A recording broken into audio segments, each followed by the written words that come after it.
ma vie, j'ai décidé, de même, de changer mes armoires de cuisine.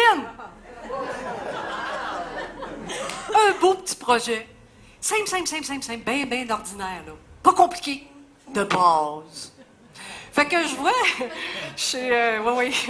je vois annoncer une vente chez Cuisine et Cabinet Lapointe et Fils.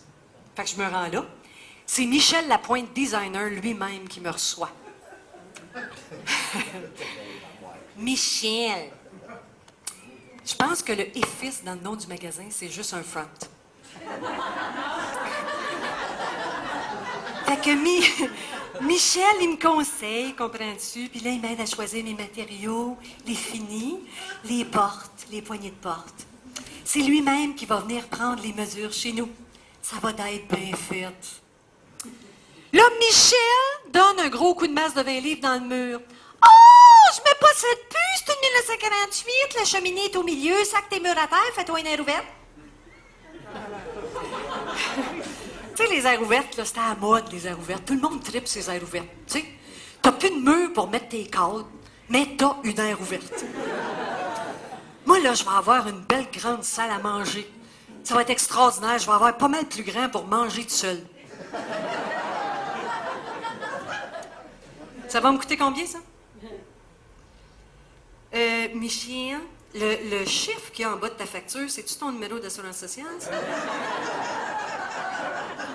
À ce montant-là, Ricardo, il vient avec la cuisine?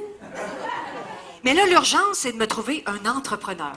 Bon, je veux pas être suspicieuse, là, mais j'ai été sur leur site Internet, eux autres, là, les entrepreneurs. Les photos qu'ils mettent de leur rénovation, là, c'est-tu vraiment eux autres qui les ont faites? Puis tu sais, les photos avant, après, là, il s'est passé combien d'années entre les deux?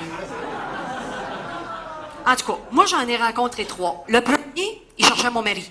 Hein? Votre mari? Non, mais votre mari, je veux voir votre mari. Non, mais c'est parce que, pas de temps à perdre, moi. Quand votre mari, de toute façon, vous allez prendre des décisions. Quand votre mari va arriver, vous allez changer d'idée. Ah ben.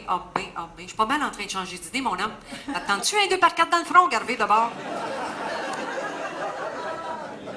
Le deuxième, c'est un Français.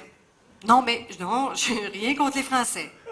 Mais je me suis dit, quand il va falloir qu'il refasse la plomberie, puis qu'il va falloir qu'il pose le branch pipe à partir du bypass, il va-tu être capable de faire le fitting? Pas sûr. Non, mais je suis pas raciste, mais il me semble que français et rénovation, c'est comme pas compatible.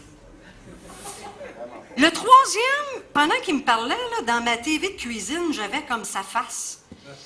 Ouais, dans une salle d'audience, pendant l'enquête sur la commission Charbonneau.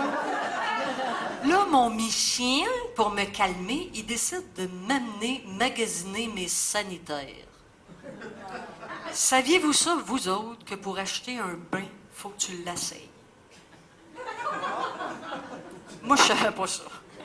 Imaginez-vous la situation, on est dans le magasin. Je suis assis dans un bain pas d'eau, avec mon manteau d'hiver et mes bottes d'hiver. Bien assis carré, puis tout le monde me regarde voir si ça me fait bien. J'avais pas hâte d'essayer le bot de toilette. Là, Michel me demande, « Tu veux-tu une chasse ou 2 chasses? » Pourquoi 2? C'est parce qu'il y a une chasse pour les numéros 1, puis il y a une chasse pour les numéros 2. Là, regarde-moi bien, mon Michel. Là. Tu penses-tu, toi, à chaque fois que je vais aller à la toilette, me regarder dans le bol après pour savoir ce que le piton pesait?